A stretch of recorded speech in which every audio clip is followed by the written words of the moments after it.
Сегодняшние объемные и качественные характеристики транспорта, особенно его инфраструктуры, не позволяют в полной мере и эффективно решать задачи роста экономики субъектов округа. В Магасе прошла встреча глав субъектов СКФО под председательством полпреда президента Александра Матовникова.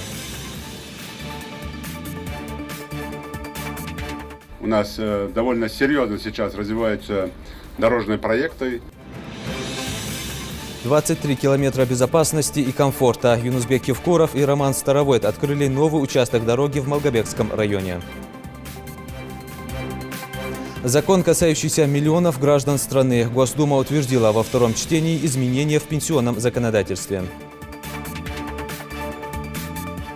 Учеба в этом колледже – это фундамент, который вы закладываете в будущую свою профессию. Они будут нас спасать и лечить. В пожарно-спасательном колледже состоялось посвящение в студенты.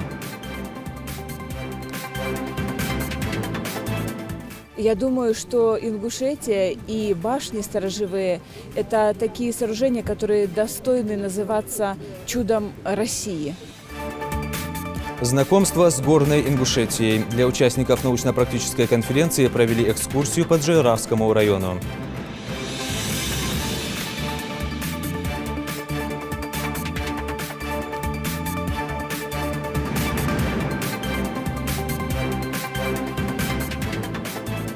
На канале Ингушетия новости 24. Здравствуйте.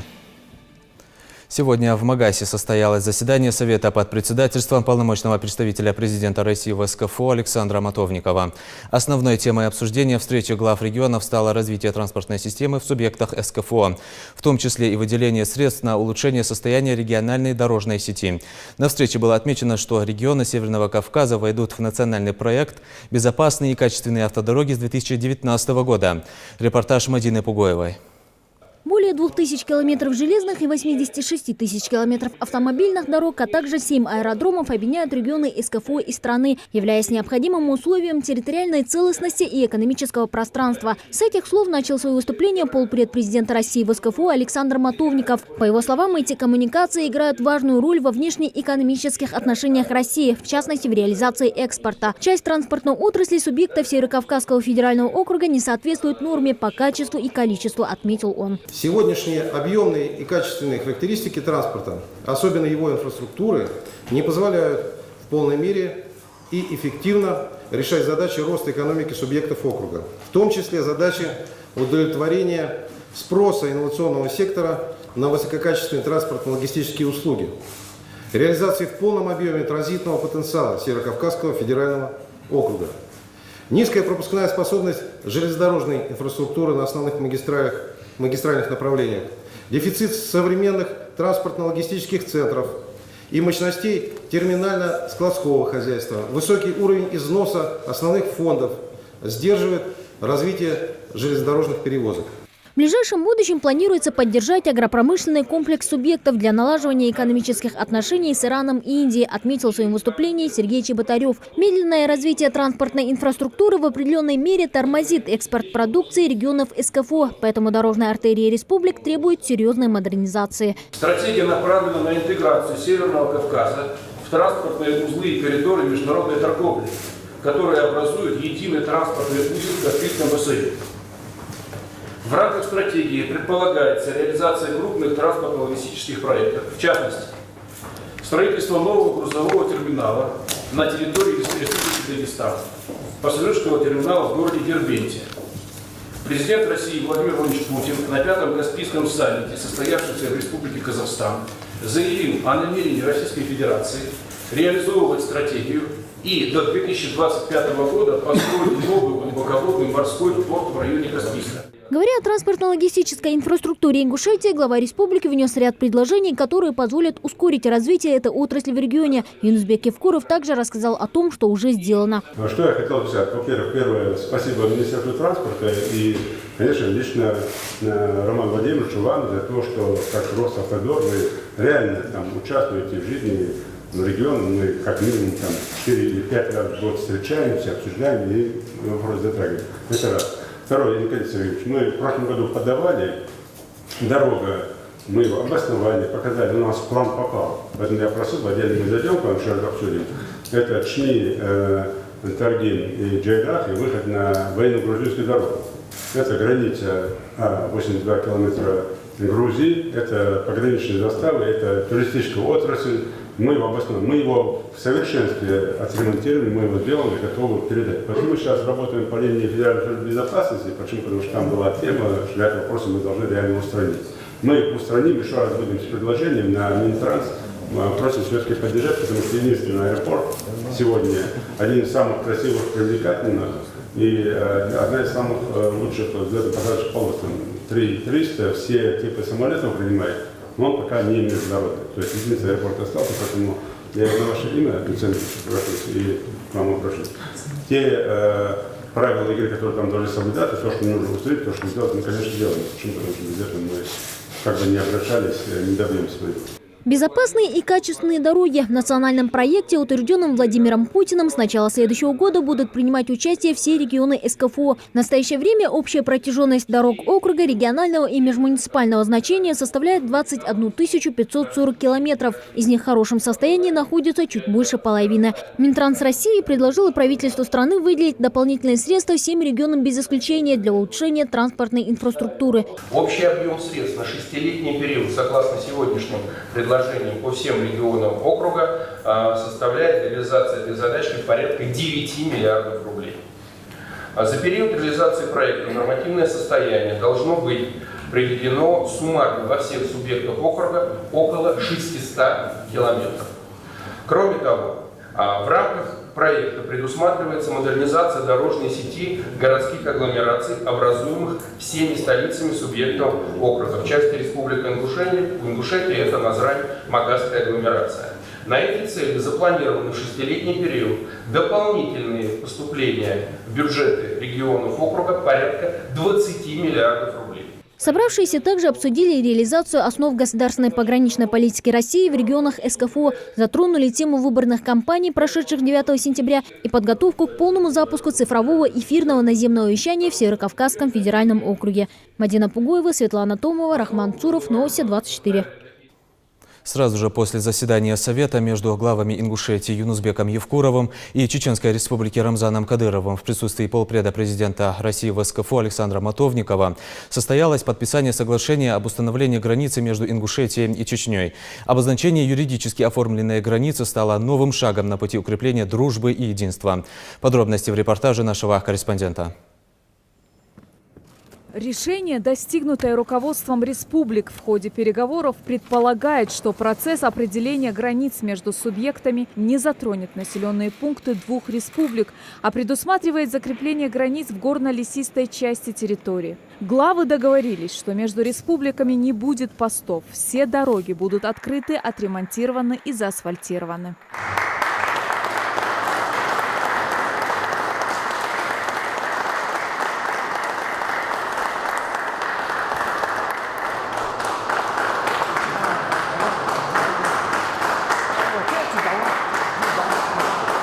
Ну а следом за главами председатель правительства Ингушетии Зелимхан Евлоев и председатель парламента Чеченской Республики Магомед Даудов подписали картографическое изображение границы между регионами.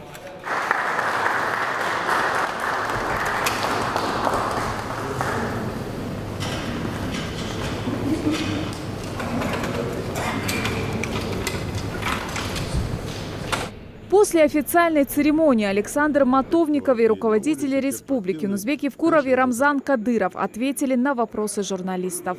Я искренне поддерживаю инициативу глав Республики Ингушетии и Чеченской Республики по решению вопроса, которому давность уже более 25 лет. Это проблемный вопрос. В соответствии с частью 3 статьи 67 Конституции Российской Федерации границы между субъектами могут быть изменены с взаимного согласия субъектов, руководителей субъектов. Работа проведена огромная, работали 2 рабочие группы. И я уверен, что согласие достигнуто, вы сами были, это результат работы и инициативы этих 2 руководителей. При достижении согласия в соответствии с пунктом А части 1 статьи 102 Конституции Российской Федерации Совет Федерации и Федерального собрания может утвердить новые границы между субъектами Российской Федерации после инициативного выхода глав республик на уровень Совета Федерации. То есть здесь исполняется полностью закон, основной закон Российской Федерации, Конституция Российской Федерации. Мы с Романом Ахматовичем установили границу по устоявшейся с тех времен, которые это было уже там с момента уже самостоятельности Республики Ингушетия. Единственное, корректиру мы несли внизу, на равнинной части, там, где ровно квадрат на квадрат, метр на метр, мы уступили друг другу с учетом того, чтобы выровнять границу. И один клин выправить. Это уже чисто сельхозугодие Гуповский, где мы вообще людей не затрагиваем. Остальное все у нас идет, и никаких уступок нет. Поэтому, конечно, мы с людьми действительно работу это провели. Когда с Рамзаном сели и начали разговаривать, и Рамзан инициатором выступил, когда мы определили, что нам не нужна третья сторона в этом споре. Во-первых. Во-вторых, чтобы было понимание, эта проблема не сегодняшняя, не вчерашняя и не моя с Рамзаном. Эта проблема, она нарисовалась с момента самостоятельности наших субъектов. И с тех пор на каком-то уровне не принималось вот таких решений. Сейчас, как Рамзан сказал, мы взяли на себя эту ответственность, и плюсы наши, и минусы наши. Я вам скажу, что победили мы, победили наши предки. Я с Рамзаном это обсуждали. Когда мы говорим о чем-то по телефону или там в интернете, это одно. А надо вспомнить, сколько мы прожили вместе. И сейчас мы живем вместе. Вчера один из священнослужителей сказал очень такие хорошие слова. Как бы вы ни делили границу, там есть ингушские дома, он имеет в виду, что у нас всегда будет встречать и наша земля, здесь есть чеченская земля. То есть хорошие слова. Мы жили, и это память о наших предках. Ну, конечно, это большой задел нашим потомкам, молодежи. Сегодня, когда мы это все завершим, когда федеральный центр между нами определит границы, слушайте, у нас вообще нет никаких вопросов, кроме вот тех же родственных наших отношений. А те, кто считает, что кого-то где-то ущемили, найдите хоть один случай сегодня, где наш ингуш не может поехать в Чечню или чеченец не может проехать в Ингуш, где мы вообще даже не обсуждается. Ну а проиграл кто? Наши враги. Вопрос остро у нас не стоял между главсубъектами. Это определенная кучка населения всегда обсуждалась и всегда использовали все моменты, те или иные. И после того, как мы начали строить дороги, маршруты, там прокладывать, и Ингушетии в том числе, там определенный контингент людей, если можно назвать людьми, они опять же поднимают вопрос, чтобы не было вообще между Ингушетии и Чеченской республикой проблем.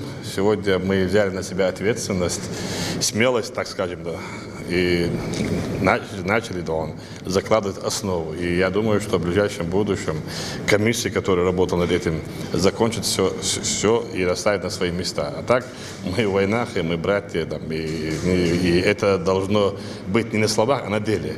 Юнусбек Евкуров отметил, что определение границы не будет препятствовать дальнейшему сотрудничеству. Наоборот, это поспособствует экономической интеграции республик, укреплению дружбы и братства между нашими народами. Светлана Томова, Рахман Цуров. Новости 24.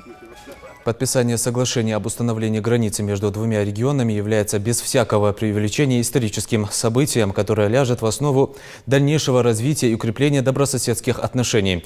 Это мнение разделяют чиновники и общественные деятели. Мы два братских народа.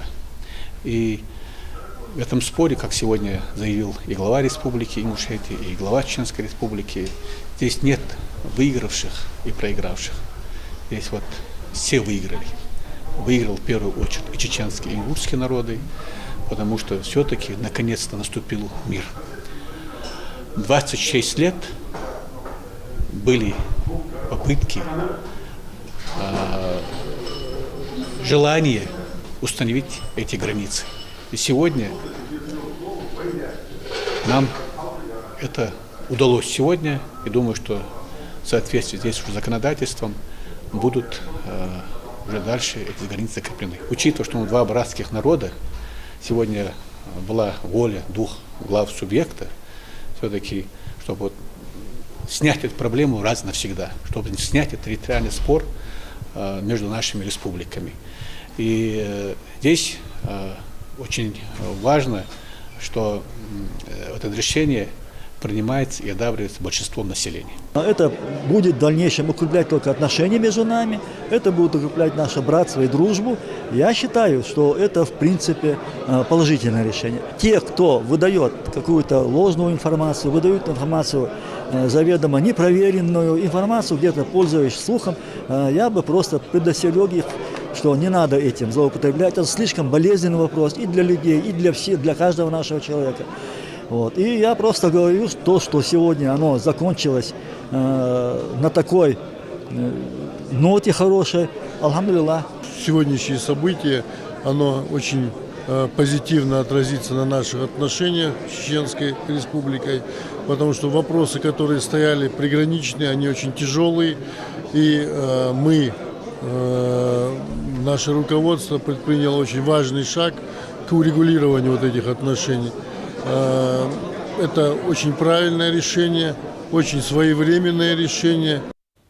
К другим новостям. В Ингушетии на федеральной трассе М-29 неподалеку от сельского поселения Троицкое установили памятный знак и тем самым дали официальный старт реконструкции 26-километрового участка федеральной дороги «Кавказ», которая проходит по территории республики. В торжественном мероприятии приняли участие глава Ингушетии Юнусбек Евкуров и руководитель федерального дорожного агентства Роман Старовойт. Проектом предусмотрено расширение проезжей части до 4 полос.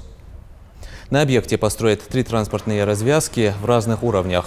Существующий мост через реку Сунжа реконструируют, а рядом построят новый. Также построят 4 надземных пешеходных перехода и 5 автопавильонов. Возведут более 8 километров шумозащитных экранов, почти 100 километров металлического и железобетонного барьерного ограждения и высадят более 13 тысяч деревьев в полосе отвода автодороги.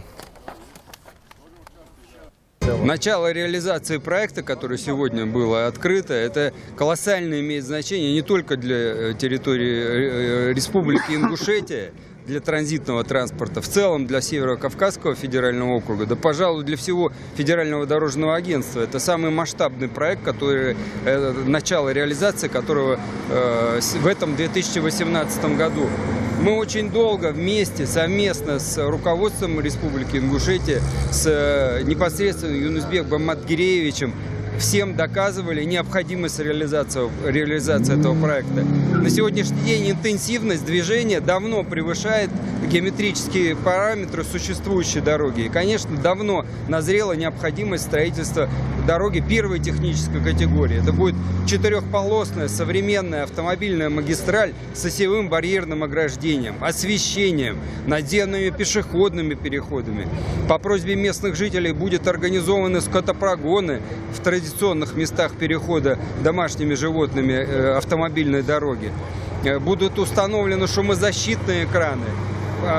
Больше 13 тысяч зеленых насаждений новых будет высажено. То есть это будет современная, комфортная, красивая, а самое главное, безопасная магистраль. Стоимость проекта превышает 9,5 миллиардов рублей. Это огромная цифра на сегодняшний день. Сроки реализации проекта – это вторая половина, окончания реализации проекта, вторая половина 2020 года. Но мы сегодня уже проговорили с Юнусбеком Матгиреевичем, с подрядчиком. Если будет техническая возможность у подрядной организации ускорить сроки реализации проекта без потери качества, то мы изыщем возможность ускоренного финансирования этого проекта. Здесь огромная помощь федеральному центру, как раз Роман Владимирович сказал. Спасибо огромное, Роман Владимирович. Спасибо вам. Мы не один раз уже обращались, и вы знаете, что уже Владимир Владимирович Путин дал поручение, и проект «Федеральная дорога», федеральная автомобильная дорога, который мы сейчас реконструкцию начали, стоит на контроле у президента страны, конечно, это тоже обязывает. И сегодня, к счастью, и деньги заложены, и люди уже работают, и мы надеемся в рекордно коротких, с опережением сроков завершить эту работу.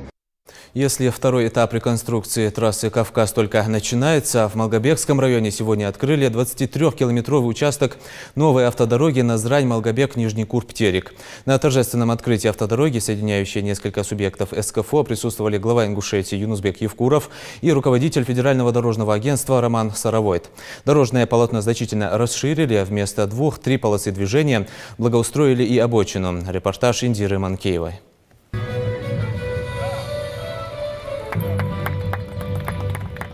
Автодорога Назрань-Малгобек, Нижний Курб-Терек открыта. Протяженность полотна 23 километров. Оно состоит из двух участков. Протяженность первого 12,5 километров, второй чуть больше 10. Как отметили сотрудники Ингушавтодора, после реконструкции дорога уплотнена и расширена. Теперь здесь 4 полосы. Здесь проведены огромные работы. Самое главное это то, что усилено основание дорожной одежды для того, чтобы на уровень повысить ее прочность и несущую способность проезжей части. Размеры, параметры всех элементов дороги, в том числе проезжей части, тоже, как мы с вами видим, увеличены. Если раньше здесь была ширина проезжей части 7-8 метров, то сейчас она 11,5 метров. Дорога имеет статус регионального и играет важную роль. После реконструкции она перешла в более высокую техническую категорию. Открыть дорогу приехали почетные гости из федерального центра, под чьим строгим контролем она и строилась. Сегодня качеством выполненных работ все остались довольны. От себя лично, от Министерства транспорта, от Федерального дорожного агентства я хочу поблагодарить вас, команду, правительство республики, вас, уважаемые коллеги-дорожники, с успехами, которые вы проявляете сегодня. Это большое дело, которое делается для всех жителей Республики Ингушетия, для всех тех, кто движется по территории транзитным транспортом. Глава региона отметил значимость этого объекта для региона. По его словам, технические возможности в плане обеспечения безопасности движения и устойчивость дорожного покрытия перешли на качественно новый уровень. Конечно, в первую очередь вам спасибо, потому что люди ценят то, что мы делаем. У нас довольно серьезно сейчас развиваются дорожные проекты. Если брать там уже в Северо-Кавказском федеральном округе, как сейчас только что Роман Владимирович сказал, самый крупный проект – это наша федеральная автомобильная дорога, которая должна была быть завершена, надеемся, к середине 2020 года. Это 4 полосы, это безопасность, это комфортность, это, конечно, и в том числе и для жителей, и для транзитных пассажиров. Но это необходимость такая. Ну а вот между нашей муниципальной дороги, как вот эта дорога, конечно, это сама артерия жизни наших граждан, наших жителей республики. И мы по проекту уже дальше и на Малгобек в следующем году уже закладываем. Ну и, конечно, это колоссальная помощь и в целом Министерства транспорта, Федерального центра, Росавтодора. По новой современной дороге праздничным маршем проехалась, а точнее покинула строительную площадку вся спецтехника, символично подтверждая, что реконструкция дороги завершена. А далее пресс-подход. Глава республики и гости ответили на вопросы журналистов. Начало реализации проекта, который сегодня было открыто, это колоссально имеет значение не только для территории Республики Ингушетия, для транзитного транспорта, в целом для Северо-Кавказского федерального округа, да, пожалуй, для всего Федерального дорожного агентства. За те деньги, которые сегодня есть, мы реально решаем там глобальные задачи, люди могут это сравнить там, по сравнению с прошлыми годами даже. И есть планы, есть перспективы. И сегодня в республике полномочный представитель президента Российской Федерации проводит совет глав именно по транспортной логистике, по транспортным темам. Поэтому и здесь я совместно с главой Северо-Кавказского федерального округа будем обращаться к министру транспорта, к руководителю Росавтодора. В республику очень хорошо приезжать с временным благом один год, потому что понимаешь сразу же, сколько загрузок удается делать. Я должен сказать, что всегда хороши те изменения, которые зримы. За год здесь происходят зримые изменения. Идира Манкиева, Жамалил Тамасханов, Новости 24. В Магасе состоялась конференция регионального отделения партии «Единая Россия». Главной темой стало выдвижение кандидата на пост председателя Народного собрания Ингушетии. В ней приняли участие около 106 делегатов, в числе которых член Высшего совета партии, глава Ингушетии Юнусбек Евкуров, члены регионального политического совета и контрольной комиссии, депутаты Народного собрания и представители 9 местных отделений партии. Выступая перед делегатами конференции, председатель правительства подробно остановился на встрече в Магасе, на которой было подписано соглашение об установлении границы между Ингушетией и Чечней. По мнению премьер-министра, в результате установления границы между двумя субъектами выиграли оба народа.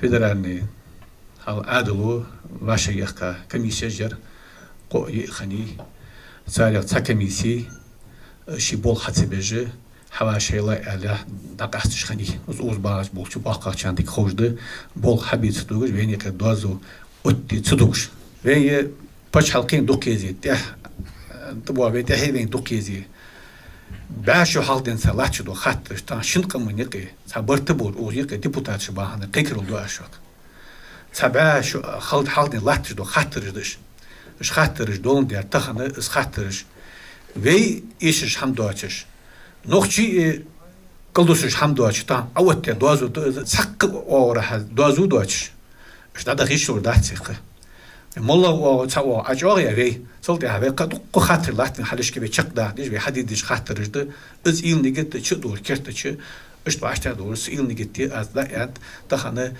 مخداز تانسر رمزانز قديرو نوخشي بتشهز وي بتشهز كل جازيا أوتيات حنشل ده از депутатыш будет самый жадиди низам охшба депутатыш будет сауан России туаба чубаш бы. В качестве кандидатов на альтернативной основе были предложены Магомед Яндиев и депутат Народного собрания Мустафа Цуров. Путем тайного голосования члены партии наибольшим количеством голосов выдвинули кандидатуру Магомеда Яндиева на пост председателя Народного собрания Ингушетии. Отмечу, выборы спикера парламента назначены на 27 сентября. Спасибо тем, кто посчитал меня выдвинуть. Я скажу единственное, что я себя считал и буду считать человеком команды. Сегодня Госдума утвердила во втором чтении изменения в пенсионном законодательстве. К основному чтению поступило много предложений по доработке правительственного варианта. Важнейшие в августе внес президент страны Владимир Путин.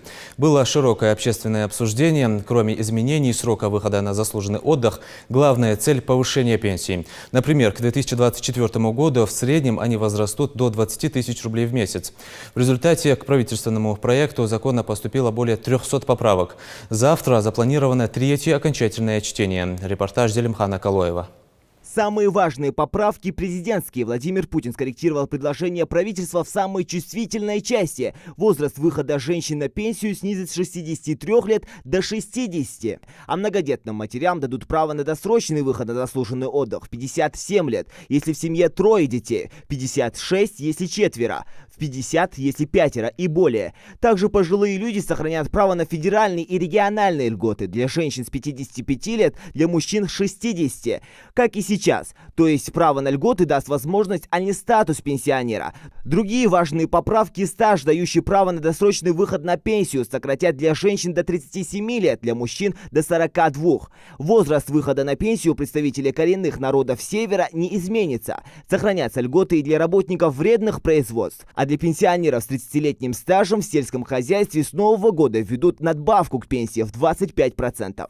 Для всех граждан предпенсионного возраста будет бесплатная ежегодная диспансеризация. Работодатель будет обязан выделить на ежегодный медосмотр 2 дня с сохранением зарплаты. Этот закон сегодня прошел второе чтение. Также среди предложенных президентом гарантий уголовная ответственность за увольнение будущих пенсионеров, прописанная в отдельном накануне принятом законе, а также увеличение пособия по безработице с 4 до 11 тысяч. Но главная цель – это повышение пенсии. К 2024 году в среднем они возрастут до 20 тысяч рублей в месяц. О том, что изменится в пенсионной системе, депутатам рассказала вице-премьер Татьяна Голикова. Она и представляла законопроект. На первые 6 лет, начиная с 1 января и заканчивая 1 января 2019 года и заканчивая 2024 годом, индексация пенсий будет осуществляться с 1 января сразу, а не с 1 февраля, как это было ранее. После 2024 года, согласно президентским поправкам, индексация пенсий будет осуществляться 2 раза в год. Она будет выше инфляции. И этот механизм также закладывается теми поправками, которые внес президент Российской Федерации. Я хочу добавить, что на самом деле президентские поправки были поддержаны представителями всех политических фракций, находящихся в Государственной Думе. 385 голосов «за», не воздержавшихся, не против голосов не было. Это говорит о том, что те предложения, которые были направлены президентом на правительственный вариант законопроекта, смягчающие плавное введение повышения пенсионного возраста в нашей стране, поддержан без исключения всеми фракциями. Свои поправки предложила и фракция «Единая Россия». В одной из них речь идет о накопительной пенсии. Накопительная часть пенсии будет выплачиваться по желанию человека с прежнего пенсионного возраста. 55 лет для женщин и 60 лет для мужчин. При этом те, кто накопил недостаточно, накопил мало, могут воспользоваться правом на разовую выплату всех накопленных денег. Те, кто накопил больше, могут назначить себе срочную в течение 10 лет. Перед рассмотрением пенсионного закона Дума приняла во втором чтении документ о ратификации 102-й конвенции Международной организации труда. Речь идет о том, что пенсия в перспективе должна быть не ниже 40% заработка. Сегодня работа над пенсионным пакетом не завершится. В окончательном третьем чтении законопроект о совершенствовании пенсионной системы Дума, возможно, рассмотрит 27 сентября. Зелимхан Калоев, Новости 24. Сегодня во всем мире отмечается Международный день борьбы за полную ликвидацию ядерного оружия. Он является одним из международных праздников в системе Организации Объединенных Наций и был учрежден в декабре 2013 года. Главная цель установления этой даты – привлечение внимания мирового сообщества к необходимости глобального ядерного разоружения и информирования общественности о преимуществах его ликвидации. Ведь одна из основных задач человечества – достижение мира и безопасности. Несмотря на молодость праздника, к этому дню в ряде стран проводятся различные мероприятия, флешмобы, демонстрации короткометражных фильмов и распространение агитационных материалов на тему разоружения и против ядерного оружия. Премьер-министр России Дмитрий Медведев подписал распоряжение о внесении в Госдуму законопроектов о подготовке и проведении в России матчей чемпионата Европы по футболу 2020 года, которые предусматривают безвизовый въезд в Россию для болельщиков, а также волонтеров на основании обыкновенных гуманитарных виз. Как уточняется в пояснительной записке, в проекте закона также предлагается разрешить бесплатный проезд в пределах Санкт-Петербурга и Ленинградской области автомобильным транспортом, кроме легкового такси, в городском и пригородном сообщениях, городским наземным электрическим транспортом, железнодорожным транспортом в пригородном сообщении по маршрутам УЕФА в день проведения матча Евро-2020. Кроме того, предусматривается государственное регулирование стоимости гостиничного обслуживания. Чемпионат Европы пройдет на 13 стадионах в 12 странах с 12 июня по 12 июля 2020 года. Будущие спасатели, пожарные и медсестры сегодня начали свой путь в поисках знаний. В пожарно-спасательном колледже в Сунже состоялось посвящение в студенты. Самым благородным профессиям ребятам предстоит обучаться 3 года. Мероприятие по вступлению в статус студентов прошло в торжественной обстановке и весьма оригинально. Новоиспеченные студенты внесли свои традиции в это событие. Амина Бокова с подробностями.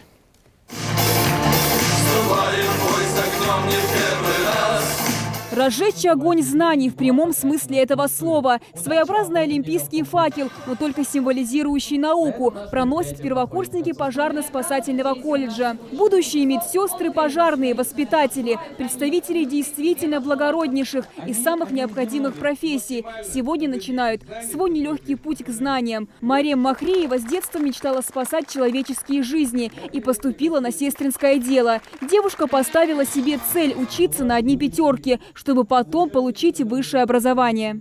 Эту специальность, я считаю, надо вот в эту профессию вкладывать в душу. Надо быть мягким, понимать своих пациентов, узнать, что у них, как у них. Потому что вот в эту профессию реально вот надо вкладывать в душу, свое сердце, надо отдавать всю себя. Праздник в колледже продолжается. В этом году учащиеся факультета спасателей положили начало новой традиции – посвящения в студенты. Этот связанный пожарным шлангом молодой человек – староста курса. Чтобы доказать, что он достоин своего нового звания, он должен пройти некоторые испытания.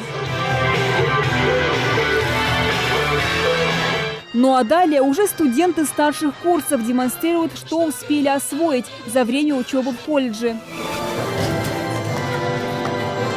Впереди у этих ребят 3 насыщенных года в стенах колледжа и много свершений на новом профессиональном поприще. Каждый настроен серьезно и имеет планы на будущее. Обладать пожарный должен смелостью, храбростью, физической подготовкой и также быть умственно развитым. Я хочу научиться здесь знаниям о спасении людей, предотвращения каких-либо катастроф и ликвидации последствий каких-либо катастроф. С приветственным словом к будущим студентам обратился директор колледжа Муса Мархиев, а также приглашенные почетные гости.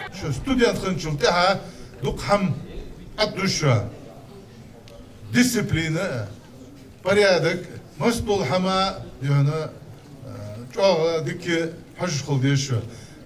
студент колледжа я хочу,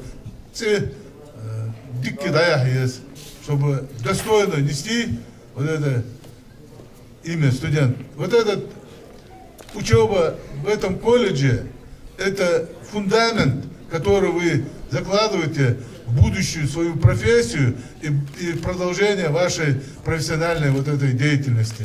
Желаю вам, чтобы вы стали настоящими профессионалами, не только пожарными, спасателями и все другие дисциплины, которые здесь преподают. Вы должны максимально настроиться на учебу и получить те знания. У вас прекрасное здание, у вас прекрасный руководитель и руководство колледжа. У вас высокопрофессиональный подготовленный преподавательский состав. Я думаю, что вы, учась в этом учебном заведении, пожарно-спасательном колледже, будете с честью нести, с достоинством.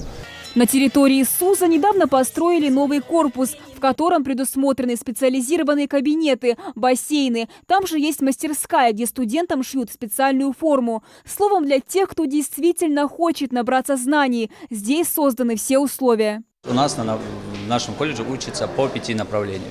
Это получается пожарная безопасность, защита в чрезвычайных ситуациях, то есть спасатели, правоохранительная деятельность, сестринское дело, то есть это медицинские сестры и преподаватели в начальных классах.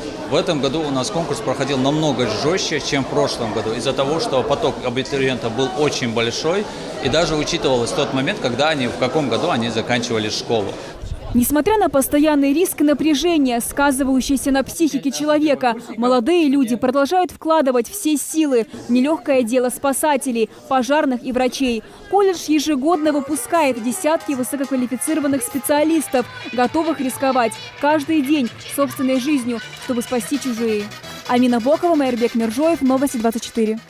В Ингушетии в этом году благоустроят свыше 20 дворовых территорий и отремонтируют 5 многоквартирных домов. Общий объем финансирования мероприятий в 2018 году составил 104 миллиона рублей. По данным регионального Минстроя, за счет региональной программы капремонта в текущем году проводится ремонт в 5 многоквартирных домах общей площадью 21 тысяч квадратных метров. На эти цели предполагается направить более 16 миллионов рублей. Напомню, в 2017 году по госзаказу ведомством велось строительство 21 объекта по 6 федеральным целевым программам с общим лимитом финансирования почти 2 миллиарда 800 миллионов рублей. Введен в эксплуатацию 31 объект, где создано 1217 новых рабочих мест. Проводимый в Ингушетии ежегодный фестиваль бейсджамперов может обрести статус спортивного чемпионата. Об этом заявил министр спорта республики Дауд Алхазуров. В этом году фестиваль, посвященный памяти трехкратного чемпиона России по парашютному спорту, известного на весь мир бейсджампера Глеба Вариводина, длился 5 дней. В нем участвовали спортсмены из Москвы, Мурманской, Кировской, Рязанской, Московской областей и других регионов страны. Они совершили прыжки в горном районе республики и впервые прыгнули со смотровой площадки башни Согласия в Магасе. Как рассказали в региональном Минспорта, в ближайшем будущем фестиваль может перерасти в спортивные состязания на самые лучшие и точные прыжки. Пока это просто красивое зрелище, где нет победителей и проигравших. Агрессивное вождение лихачей на дороге нередко становится причиной ДТП. Более того, такое опасное поведение за рулем, к сожалению, для многих водителей уже превратилось в привычный стиль вождения. Нарушения все те же. По статистике, чаще всего аварии происходят из-за превышения скоростного режима. С такими нарушителями инспекторы ГИБДД борются как могут. Очередной рейд прошел в Назране. Репортаж Светланы Томовой.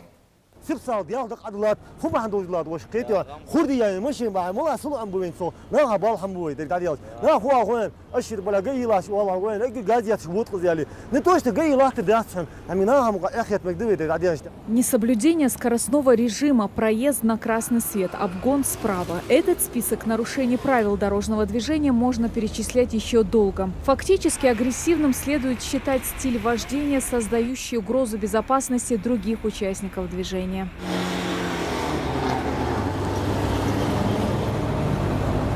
Ситуация на дорогах Ингушетии оставляет желать лучшего. Несмотря на усиленную работу инспекторов ГИБДД и дополнительную установку камер видеофиксации, лихачей не становится меньше. Большинство мы сталкиваемся с нарушениями правил дорожного движения. Это выезд на полустречное движение, превышение установленной скорости.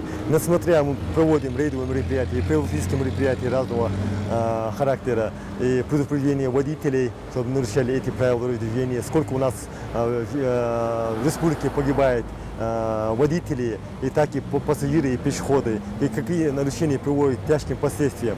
Несмотря мы проводим мероприятия, все равно водители нарушают эти правила дорожного движения. Вот этот водитель сегодня совершил серьезное нарушение, за что и был остановлен. В салоне его автомобиля находился несовершеннолетний пассажир без соответствующего удерживающего кресла. А по закону это недопустимо. Сотрудники ГИБДД предупредили владельца машины о последствиях столь беспечного поведения.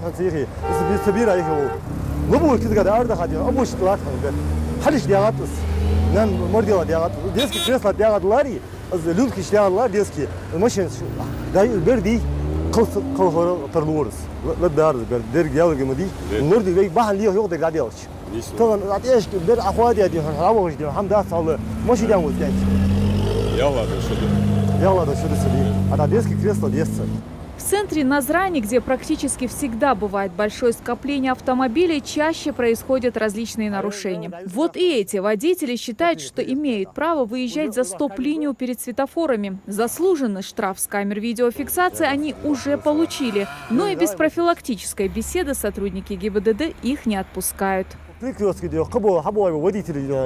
Разнообразить перекресток мир, мы должны руководствоваться знак светофора. Вот так на Ощандихане Хозенбош, Хабоша.